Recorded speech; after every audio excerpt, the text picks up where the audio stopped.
galera, sejam bem-vindos a mais um episódio da segunda temporada de Tokenization, um bate-papo sobre negócios e tokens. Eu sou o Rodrigo de Almeida, CEO do Grupo Index e fundador da MapForest e Forest Token. E eu sou Fernando Stricker, sócio fundador do CHLO e cofundador da Forest Token. Olá, Fernando, tudo bem? Tudo bem, e você, Rodrigo? Tudo ótimo, tudo ótimo. Bom, a gente teve um último episódio que foi bastante comentado e então a gente tinha prometido que a gente voltava para falar um pouquinho sobre o ofício circular da CVM, falando sobre a questão dos tokens renda fixa, que definiu, pelo menos colocou parâmetros mais claros, né? Não tão claros para muitos, né? Por isso nós estamos aqui de volta, né? Porque na verdade não é a falta de clareza, sim a complexidade. Exato. Que envolve também a questão de várias leis, né? Que precisam ser interpretadas e colocadas em cima da mesa para que a gente possa então chegar sim à conclusão e você, empreendedor, possa também ter a tranquilidade de continuar seu empreendimento, empreendendo nesse mundo da tokenização e tentando minimizar seus riscos, né, futuros com a parte da regulatória. Eu acho que o que a gente conseguiu, né, tem conseguido fazer e os ouvintes aí podem nos confirmar ou desmentir, pelo menos dar o conhecimento para quem está nos ouvindo de qual mar ele vai navegar. Sim. Porque é muito, assim, abstrato falar de tokenização em projetos e a gente está trazendo para vocês o que tem de mais atual em termos de discussão e o que tem de mais, digamos assim, conflituoso, né? Em termos de lei, em termos de dúvidas. E o que a gente traz aqui não é recomendação jurídica, né? Mas alertas jurídicos para vocês tomarem cuidado, porque isso ninguém nos trouxe, né? Então, em X anos aí trabalhando e trazendo tudo isso como algo para Forest Token, né? A gente passou por esses mares e hoje a gente está trazendo para vocês como uma contribuição. Então, assim, a gente falou do ofício circular 4, 2023 da CVM, no último episódio. Trouxemos ali o que ele causou de burburinho no mercado. E o resultado prático foi, na dúvida, quem está lançando token com características de recebível ou renda fixa, pare. Então, basicamente... Pare agora! A gente teve esse alerta, assim, e grandes players, grandes plataformas, não vou citar nomes, mas pararam também. Porque era, digamos assim, a menina dos olhos no mundo da tokenização, porque era um projeto mais simples, né? Você pega diversos tipos de ativos, diversos tipos de recebíveis, pegava a mesma plataforma white label de tokenização, mudava o lastro somente e emitia o token para o mesmo público. E daí eu falava, olha, aqui você quer um recebível, sei lá, de jogador de futebol, você quer um recebível de um precatório, você quer um recebível de um aluguel, você quer um recebível, enfim, de gado, né? No caso do boi gordo. Mas assim, a gente sempre chegava no mesmo racional. Isso é brilhante do ponto de vista como negócio, né? Eu acho que é um mercado gigantesco e é um mercado fácil de você ensinar quem está entrando no mundo da tokenização. Olha, ao invés de você comprar uma ação X, um título Y, compra o token aqui ou entre na minha plataforma e pulverize esse teu investimento, sei lá, de 20 mil reais, 50 mil reais em 10 ativos diferentes de renda fixa. Então, era um caminho do meio, mais tranquilo, e a narrativa também ela era mais fácil. Então, o que mudou e o que isso traz de preocupações? Isso eu acho que esse que é um ponto importante para a gente hoje comentar aí com o pessoal. Primeira coisa, então a mensagem pare. Eu andei olhando algumas plataformas ali, eu não consegui ainda achar nenhuma informação clara sobre esse ofício, algumas questões eu olhei rapidamente ali, mas vamos ver. Então a mensagem pare. Se Exato. Você não parar... Por que parar, né? A gente tem que entender dois conceitos. Então, quando a gente fala de recebível e fala desse ofício 4, a gente está falando de duas leis. A Lei de Mercado de Capitais, que é a Lei 6385, que é a CVM. Então, ó, a CVM autoriza e fiscaliza diversas atividades. Uma das atividades é a atividade de intermediador. Sim. E a securitizadora é uma intermediadora dentro do mercado financeiro, mas ela é considerada uma instituição não financeira, não é um banco. Então, você pode abrir uma securitizadora, você segue alguns critérios, e aí a CVM vai te fiscalizar. Tem uma lei de securitização. Agora E aí você tem a segunda lei, exatamente, que é a 14.430. Essa lei vai lá dizer o que é securitização, o que é uma securitizadora, e basicamente a gente chega no conceito de certificado recebível. Então, quando a gente fala em token de renda fixa, a gente também vai falar de certificado recebível. O certificado recebível, ele só pode ser emitido por securitizadoras. E as securitizadoras, elas têm que ser criadas de acordo com a lei que é da securitização e ser regulada de acordo com a CVM, do que a CVM diz. A CVM vai lá e ela diz o que você tem que fazer, os critérios para você emitir. E por que isso? Porque um certificado recebível, ele pode ser ou não um valor mobiliário, que é o que a gente já trouxe aqui várias vezes. Então, eu não vou cansar o ouvinte sobre esse assunto. Quando o certificado recebível é um valor mobiliário, é quando isso acontece, quando ele vai ser ofertado publicamente para varejo. No último episódio, a gente comentou isso. Eu posso ter certificado recebível sendo transacionado, sendo ofertado para um público restrito ou para um público amplo. Eu posso jogar isso a varejo ou não, ou para investidor qualificado, ou fazer uma transação isolada com fundo. E isso são riscos diferentes que a regulação também vai tratar de modo diferente. E por que, então, a mensagem nossa de quem está ofertando token de renda fixa ou tem projeto de token de renda fixa precisa parar? Porque muito provavelmente você está irregular em termos de ser ou não uma securitizadora. Você não é uma SA. Primeira pergunta, você é uma sociedade anônima? Não. Então, você não está qualificado para ser uma securitizadora, porque a lei exige que você seja uma sociedade anônima. Ah, Fernando, tem diferença ou ser uma limitada ou anônima? Em termos de custo, eu vou dizer para você que uma SA fechada vai mudar o custo do contador. Sim. Mas em termos de lei, a lei das SAs brasileira é uma das melhores do mundo. Sim, ela é muito elogiada e ela é muito interessante para quem está no meio da tecnologia, startups, etc., por ela ter uma série de benefícios em termos de captação, emissão de debêntures. Você tem regramentos bem mais interessantes do que uma limitada. Então, se você é uma limitada e tem teu projeto de tokenização, você já precisa fazer essa alteração. E o segundo passo é você se perguntar, eu estou fazendo securitização ou não? Sim. E o que é a securitização? Então, ali, para quem quiser pesquisar depois, eu anotei aqui, veja a definição do artigo 18 da lei do marco regulatório da securitização, que ela traz lá exatamente o que é uma securitizadora e a securitização.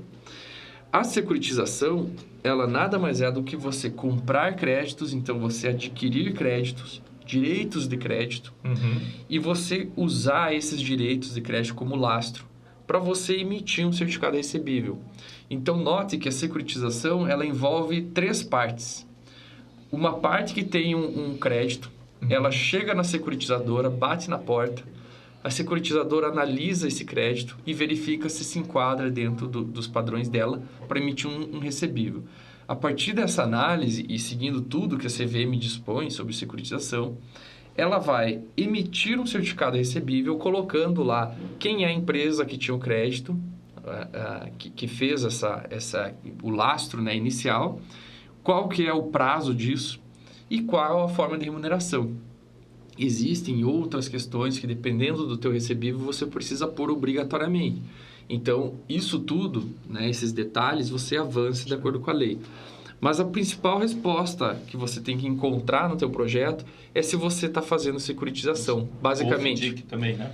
Exatamente. Aí o FDIC a gente vai entrar na lógica de você trabalhar como um fundo, comprando os créditos. Sim. Também está embaixo do guarda-chuva da securitização e você ofertando isso também de uma forma restrita ou ampla, né? Mas o FDIC, ele tem uma série de constituição e regramentos diferentes que eu nem queria entrar agora no FDIC para não misturar. Mas o que eu quis até te provocar com a questão do FDIC é, o ofício circular está falando sobre FDIC ou só sobre a questão envolvendo securitização de forma geral? Ele acaba envolvendo o FDIC, porque o FDIC, eu posso ter, vamos supor, um FDIC que está tokenizando, vamos supor. Né? Por exemplo, é justamente isso, né? Porque eles são os direitos creditórios e, inclusive, você pode, em cima disso, fazer uma securitização, né? Em cima de um próprio FDIC, né? Mas o que eu queria ver era porque o que eu percebi também, existe muitos tokens no mercado que são soluções atrelados para o FDIC, que também é regulado, né? Tanto o FDIC quanto a securitização, ela também é regulada pela CVM, né? Você precisa ter uma autorização, tem várias soluções ali que vêm justamente utilizando, porém, focando principalmente naquilo que eu sempre bato, né? Podendo trazer pequenos e médios para o processo que antes era impossível devido ao alto custo, né? Para você fazer. O que eu acho até aí, em termos de FDIC, securitização, o que a lei, para mim, ela está desatualizada? O regime lá de garantias e tudo que essas leis trazem, em geral, envolve, eu tenho que ter um capital social mínimo de 2 milhões, 200 mil, sei lá. Sim. Porque o capital social era uma forma de garantia de que você é uma empresa com estrutura. Mas todo mundo, do mundo jurídico, financeiro, sabe que você não tem uma segurança quando você vê uma empresa com capital social gigantesco, de 100 milhões, vamos supor, de que aquele dinheiro está lá. Sim. Então, claro, tem auditorias, tem um monte de coisa, se você está tratando no mercado de capitais que exige essa obrigatoriedade de auditoria. Mas quando você está no mercado que não é no mercado aberto, digamos assim, você tem essa dúvida. O que eu acho que a tokenização ajuda, e aqui é um debate para nós, Rodrigo, eu consigo, com tokenização, tokenizar vários bens, certo? Certo. E eu posso usar um regime de transparência para os meus investidores do quanto eu tenho em custódia na minha empresa de tokens de terceiros. Vamos supor, eu tenho tokens de precatório. Ou eu tenho tokens... vamos falar do Bitcoin mesmo. Eu consigo provar isso por ser blockchain, de que está na minha custódia desde que eu divulgue a minha wallet, né? Sim. Então, que foi lá para a minha wallet, enfim, que eu tenha esse livro razão publicizado. E com isso, a meu ver, no futuro, a lei vai, talvez, alcançar essa tecnologia, que é você ter outras formas de instituir um patrimônio de afetação, que não é lá averbar na matrícula uma alienação fiduciária. Sim. Que não é lá pegar o imóvel e também colocar um gravame. É você ter um lock-up ali, uma trava em tokens. Sim. Desde que esses tokens sejam líquidos, que você consiga executar depois. A tecnologia blockchain é fantástica para isso. Eu acho que esse é uma grande mudança, uma aposta que eu faria para os próximos 10 anos, a utilização de tokens como garantia real, assim, entre aspas, real. Inclusive, né? Essa é a boa notícia da semana passada, né, que a gente até deu no último programa, que era justamente a questão do Banco Central, né, já falando sobre questões que a tokenização vai funcionar para de combater a lavagem de dinheiro, porque a reserva em tokens e a reserva lá em dólar, em dinheiro, seja o que for, teriam as mesmas funções, né, dentro desse processo que a gente vem de mudança. Então, a gente caminha para isso. Eu acho que a gente consegue atingir, acho que o resumo seria isso, os objetivos da lei de proteger a poupança popular, de dar garantias de que o emissor do token ou quem está transacionando tem patrimônio suficiente para que, se der algum problema, você executa. Sim. Então, eu acho que e não precisar do intermediário, né? Exato. Eu acho que esse que é o grande caminho. Você conseguir soluções que deixem mais claro isso. Você consiga colocar os riscos do negócio de uma forma mais clara, mais transparente, de forma que A consiga negociar com B sem a necessidade de tanta intermediação. Porque sempre o que vai acontecer, né, isso é o histórico, eu acho que essa é a grande mudança, na verdade, do DeFi quem ganha dinheiro, às vezes, num negócio? O intermediário. Tá? O intermediário nunca perde. Tá? Ele pode não ganhar mais em algumas situações, mas ele nunca perde. Exato. Então, e muitas vezes o que a gente percebe nesse sistema é que o intermediário acaba criando barreiras, porque ele fala, não, mas isso aí nem me interessa participar. Por exemplo, um garantidor, diz, não, isso aí o molho, isso aí não vale a pena, é muito pequeno, né? Então, várias coisas acontecem, né? Por exemplo, quando a gente vê lá o A que precisa de dinheiro e quer vender antecipado a sua produção para B, você precisa de uma securitizadora, você precisa de um agente financeiro. O agente financeiro pode chegar e falar, não, eu não quero. Não se sustenta financeiramente. Eu quero a propriedade inteira, por exemplo. Às vezes é o que acontece, né? Por exemplo, em alguns casos. Exigir garantias muito grandes acima da necessidade, muito maiores. Por quê? Porque a burocracia, porque a falta de ação judicial, a falta de clareza.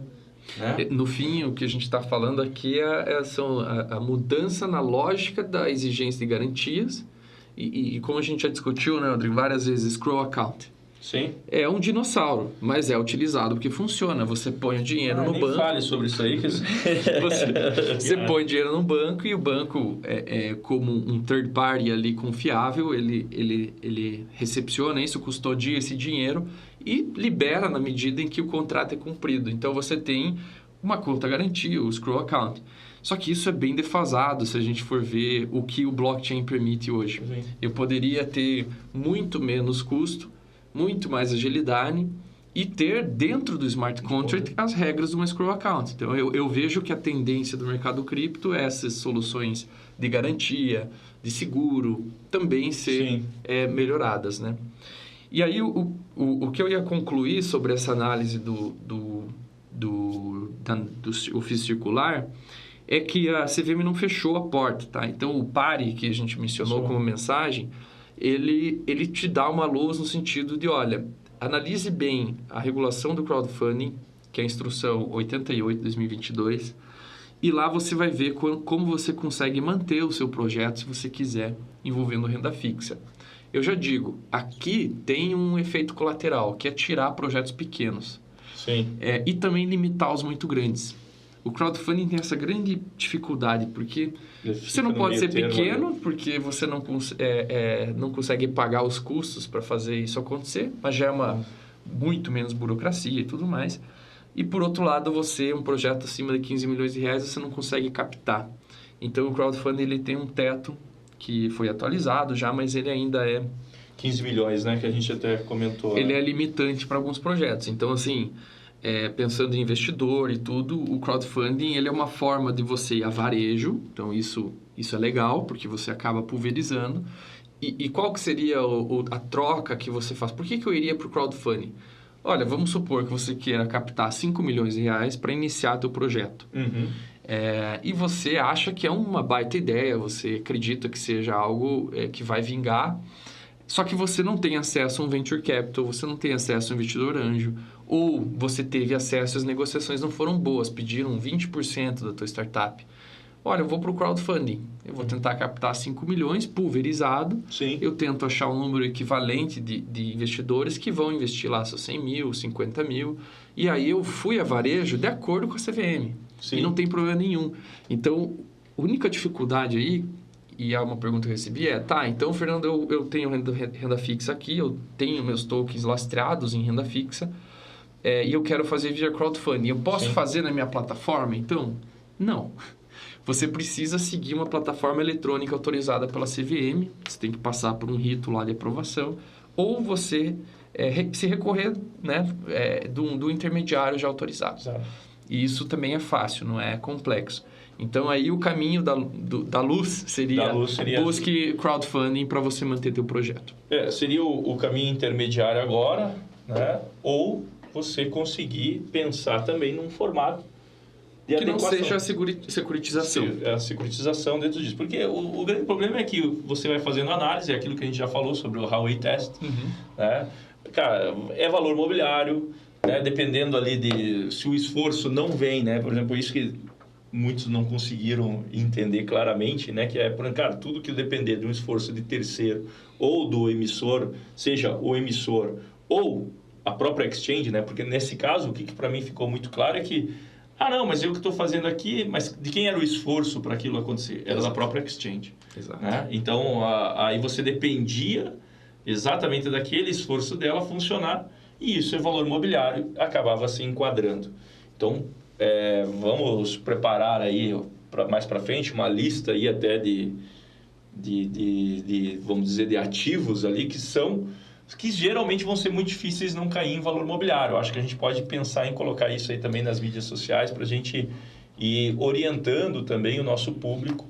Mas, de novo, o que eu sempre gosto de reforçar aqui, empreendedor, calma, cautela com as questões. O processo regulatório, ele é lento, ele é moroso, porém, você deve sim levar em consideração para não tomar riscos exagerados. Principalmente, e eu falo isso muito para o pequeno e para o médio, que está ali pensando em fazer sua plataforma, achou uma solução, está querendo criar uma solução financeira. E isso existe muito. Quando a gente pensa assim, para pequenos e médios... E funciona. Funciona. Isso é interessante. O blockchain vai criar soluções alternativas. E você vai achar que descobriu, né, a roda, inventou a roda. Só que o que vai acontecer? É que ele não existia no mercado justamente porque não existia tecnologia, não existia o blockchain, por exemplo, ou outras tecnologias que permitam que isso ganhe escalabilidade. Só que isso não quer dizer, e isso que a gente tem que tomar muito cuidado, né? Eu reforço muito, porque eu também caí muito nessa da lei da liberdade econômica e tal. Não quer dizer, porque não existe ali, que ele não está previsto em lei. Exato. Que ele simplesmente não tinha escalabilidade. Quando você resolve um problema usando blockchain e você atende uma parcela de público que não estava sendo atendida por uma solução financeira adequada, ok, maravilha. Mas não quer dizer que não existe uma lei que possa ser aplicada ali. Aí a gente entra também, quem tem interesse em procurar, veja as atividades reguladas de intermediários do mercado de valor imobiliário. Custódia, escrituração, a intermediação nas ofertas, a realização da oferta pública, tudo isso já é regulado pela CVM. E não é porque você usa, isso são palavras da CVM. Sim. Tecnologia DLT, né, que é o blockchain, uma das vertentes, né, DLT, Sim.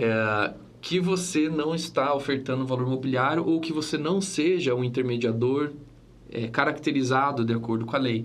Então, por isso que é bem importante você entender o que já existe no mercado de capitais, para você começar a ver por analogia o que você está fazendo e, de repente, você nota, olha, de fato, eu estou sendo um emissor de um certificado recebível, eu estou prometendo uma remuneração, eu que estou sendo o garantidor da operação, então isso daqui caiu dentro do que a CVM proibiu. O que ele precisa olhar é justamente isso, porque já existe uma infraestrutura. Por exemplo, o crowdfunding é uma solução para que você emita valor mobiliário sem ser considerado valor mobiliário, né? Vamos dizer. Sendo com a permissão de ofertar a varejo. E sem usar a infraestrutura que você precisaria, porque já existe uma estrutura dentro que para valor mobiliário. Então, o crowdfunding, o que ele vai ser? É uma nova estrutura que consegue fazer que você emita sem precisar ter toda uma estrutura por trás comum.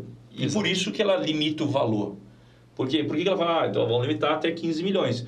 Para quê? Para que quem tenha a estrutura já formada, de uma securitização, de um FDIC, seja o que for dentro desse processo, não vem agora e fala, não, eu tenho aqui uma estrutura para 1 bilhão e agora vou fazer projetos de 1 bilhão aqui, que seria, então, uma vantagem. E aí que eu entendo um pouco o ponto de vista do regulador. Tá? Mas o que eu acho, assim, para a gente ir finalizando aqui, e o que, de novo, a gente tem que bater nessa tecla? Você identificou, empreendedor, identifiquei uma oportunidade, um gap, achei uma dor. Primeira coisa, né? A gente achou uma dor dentro aqui do mercado financeiro ou da sua área. Né? Aqui nós estamos falando muito do mercado financeiro, por óbvio. Vou usar o blockchain. O blockchain funciona resolvendo essa dor, atendendo a demanda de pequenos, médios ou até grandes, seja quem for. Ponto. Vá fazer uma consulta. Primeira coisa, contrate alguém para te apoiar, para te pôr pedras, vamos dizer, nesse teu caminho. Mas o que eu recomendo, faça uma consulta formal à CVM. Exato. Prepare muito bem seu projeto, explique muito bem dentro desse conceito, porque é assim que as coisas estão caminhando. Então, é aquilo que a gente já vem falando. O Brasil está na vanguarda. Então, é claro, é moroso, é lento, mas você vai acompanhando. E, inclusive, isso pode ser um lastro de credibilidade muito grande. Pode ser não, é um lastro de credibilidade muito grande. Você pode até, estou consultando a CVM aqui, isso vai te facilitar com investidores, vai te facilitar uma série vai te minimizar, não é nem facilitar, uma série de dores de cabeça. Perfeito, é isso mesmo. Eu acho que a gente avançou bem em termos de securitização, é um dos temas quentes hoje, e a gente já falou também da oferta irregular de valores imobiliários, que são security tokens. Então, a gente abarcou os dois temas mais quentes, né? E agora a gente vai passar a analisar os projetos e as notícias. A gente tem que entender uma coisa, né, Fernando? Eu acho que isso que o empreendedor precisa entender. Não é porque você usou tecnologia, você colocou numa plataforma de blockchain um ativo, um valor imobiliário, que ele vai deixar de ser valor imobiliário. Tá? Exato. E é complexo esse processo, a gente precisa entender. Né? E a forma, dependendo da forma como esse valor mobiliário for negociado, você vai dispensar a CVM. Isso. Entendeu? Dependendo de um formato, né? A gente vai olhar. Isso é valor mobiliário. Por exemplo, até, eu acho que foi na CVM 40, né? Que eles dão aquela... um token pode ter característica de valor mobiliário, pode não ter característica de valor mobiliário e ele ser híbrido. Tá? Que vai depender do quê? Do formato que ele for negociado. Para quem ele for negociado. Né? Então, por exemplo, quando a gente chegar lá, de repente você está negociando o seu token, que é um valor mobiliário, mas você não está fazendo uma oferta pública. Sim. Né? Você não enquadrou ele numa oferta pública.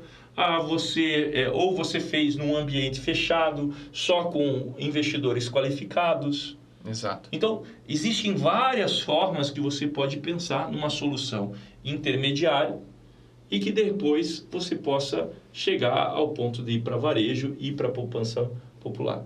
Uma das coisas que sempre vai pegar, valor mobiliário, poupança popular, oferta pública, você não vai escapar. Depender, o token, né, vai se caracterizar lá. Depende de esforço de terceiro, renda. É valor imobiliário. Ofertou publicamente, levou para poupança popular, você vai cair em alguma regulação. E eu acho engraçado que muita gente tenta fugir da CVM sem entender, às vezes, que o projeto é grande, ele vai se sustentar e vai ser muito melhor você estar na CVM. Então, eu acho muito mais um trabalho de casa do investidor, de entender os custos relacionados ao projeto dele. Sim. Se ele tiver interesse em captação, for uma startup, ou tiver investidor, ou tiver o dinheiro mesmo, sim, ele passar pela CVM vai ser muito bom. Muito bom. Você vai ficar tranquilo, teu projeto vai ter governança, sustentabilidade a longo prazo e você não vai ficar se preocupando como aconteceu com esse ofício que minou vários projetos. Exatamente. Vá com calma dentro desse processo de inovação. A gente está na vanguarda. Eu acredito muito que soluções vão acontecer. Vai ter uma série de soluções financeiras que eu acho que vão mudar. Né? Eu acredito, sim. Soluções financeiras que são hoje reguladas e não conseguem atingir principalmente pequenos e médios, vai ser se criar alternativas. Mas isso é difícil acontecer. Não, tá aí, crowdfunding. Né? O próprio crowdfunding regulado é uma forma de você conseguir atingir pequenos e médios e conseguir negociar, então, a valor mobiliário. As soluções vão se criando. Vão se criando. Né? Vai ter sandbox saindo, vai ter sempre algumas outras coisas acontecendo. Vá consultando. Né? Com assessoria jurídica, com seus contatos, vamos mudando esse panorama. Ninguém aqui está falando que não pode mudar. Vamos mudar, mas com cautela. Perfeito. Bom, pessoal, nosso tempo aqui está esgotado. Lembrando vocês que nós estamos na época aí de temido leão, né? O imposto de renda, esse assunto. Então, a gente também andou pesquisando. Tem muita gente que trabalha com criptoativos de forma geral. Como é que eu faço? Como é que eu declaro? Pensando nisso, Fernando, vamos fazer a nossa lição de casa, vamos trazer um parceiro nosso aqui para falar sobre declaração do imposto de renda. Você empreendedor, pessoa física, você que tem lá o seu criptoativo, seja um token, seja uma moeda, como que você vai declarar, como que você coloca isso lá no imposto de renda, porque A segunda aí, alguns, né? É a morte e impostos são as únicas coisas nessa vida que a gente não escapa, né? Não escapa, é isso aí. Obrigado, gente, e até a próxima. Valeu, pessoal. Agradeço a todos vocês que estão nos ouvindo. Se você gostou, compartilhe o Tokenization com amigos, siga a gente nas redes sociais e fique por dentro dos próximos episódios. Não esquece de entrar lá na Forest Token e nos seguir lá. Valeu, galera. Vai ter muito conteúdo bacana lá. Até mais. Até mais. Tchau, tchau.